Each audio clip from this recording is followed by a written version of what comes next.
प्रिय छात्र छात्राओं, कैसे हैं। मैं डॉक्टर धर्मेंद्र कुमार राम, सहायक प्राचार्य इतिहास, लक्ष्मी नारायण, रामेश्वर संस्कृत महाविद्यालय, जयदेव पट्टी, दरभंगा। मैं आज पुनः ऑनलाइन टीचिंग के लिए उपस्थित हुआ हूँ और आज मैं शास्त्री द्वितीय खंड के छात्र छात्राओं के लिए भारतीय इतिहास के अंतर्गत 1857 के विद्रोह के स्वरूप के संदर्भ में हम लोग आगे चर्चा करेंगे। बच्चों, हम लोग पिछले क्लास में 1857 के विद्रोह के स्वरूप के अंतर्गत मार्क्स साम्राज्यवादी इतिहासकार, जिसे ब्रिटिश इतिहासकार भी कहा जा सकता है, उसकी दृष्टि में 1857 का विद्रोह क्या था, वहीं राष्ट्रवादी इतिहासकार के नज़र में 1857 के विद्रोह के स्वरूप क्या थे तथा मार्क्सवादी इतिहासकारों की दृष्टि से 1857 का विद्रोह क्या था, इन तमाम चीज़ों की चर्चा हम लोग कर चुके हैं।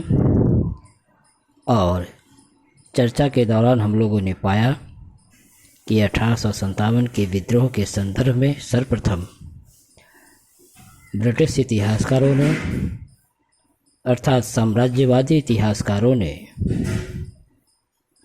साम्राज्यवादी और नस्लीय भेदभाव की भावना से प्रभावित होते हुए 1857 के विद्रोह को केवल सैनिक विद्रोह तक ही सीमित रखा और इन साम्राज्यवादी इतिहासकारों में प्रमुख जो थे सर जॉन लॉरेंस, एलिया रीज, CRTRO होम्स, सीले इत्यादि ने इस विद्रोह को सैनिक विद्रोह अथवा सिपाही म्यूटिनी की संज्ञा दी, जिसमें उन्होंने कहा कि 1857 का विद्रोह असंतुष्ट भारतीय सैनिकों का ब्रिटिश साम्राज्य के विरुद्ध विद्रोह था।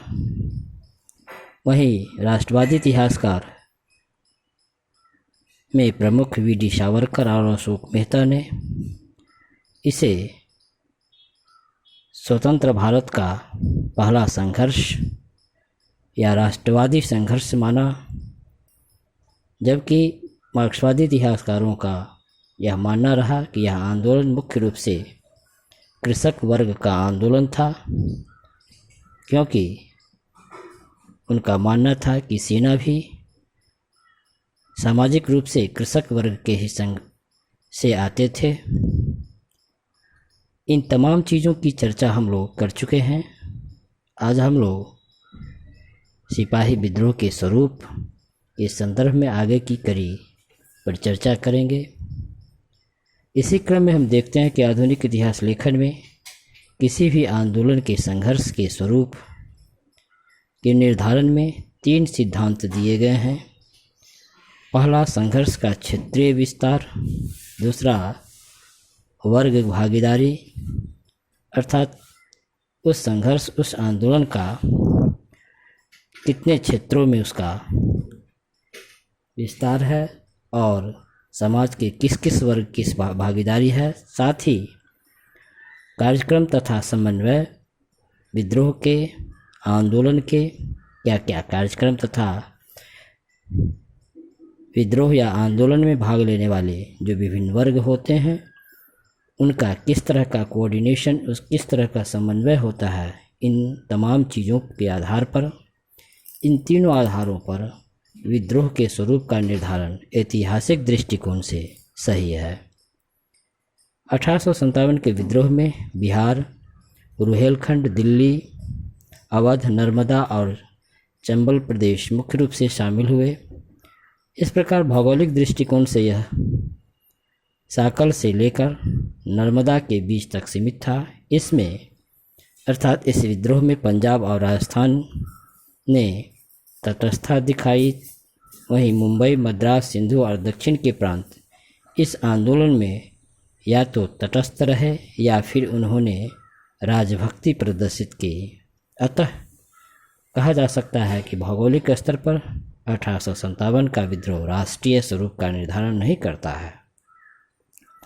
इस आंदोलन में यद्यपि सैनिक, कृषक, रजवारों, देसी रियासतों और जमींदारों ने भाग लिया, लेकिन ये सभी अपने वर्गीय हितों की पूर्ति हेतु ही इस विद्रोह में शामिल हुए थे। साथ ही 1857 के विद्रोह में शिक्षित और मध्यम वर्गीय भारतीयों ने इसकी तीव्र भर्त्सना की थी और विद्रोह में हिस्सा नहीं लिया था। तत्कालीन जो राजनीतिक संगठन भी थे भारत में, वे भी इसमें भाग नहीं लिए और इसे एक पिछड़ा आंदोलन माना था। जमींदारों और रजवारों ने 1857 के विद्रोह में भाग तो लिया, लेकिन वे अपने हितों को सुरक्षित करने के लिए या तो भाग लिया अथवा ब्रिटिश सरकार का विरोध किया या फिर समर्थन किया। अतः 1857 का संघर्ष सिर्फ सैनिक विद्रोह या सामंती प्रतिक्रिया भर नहीं था, इसे प्रथम स्वतंत्रता संग्राम भी मान लेना अतिशयोक्ति ही होगा।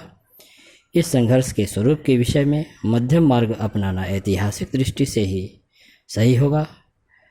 निष्कर्ष रूप से यह कहा जा सकता है कि यह विद्रोह क्षेत्र विशेष और वर्ग विशेष तक ही सीमित रहा और इसमें स्पष्ट कार्यक्रम और समन्वय का अभाव था। संपूर्ण रूप से राष्ट्रवादी नहीं होने के उपरांत भी मनोवैज्ञानिक स्तर पर राष्ट्रवादी विचारधारा को प्रचारित करने में 1857 का विद्रोह सफल रहा। तो बच्चों, आज हम लोग 1857 के विद्रोह के स्वरूप के संदर्भ में चर्चा की। धन्यवाद।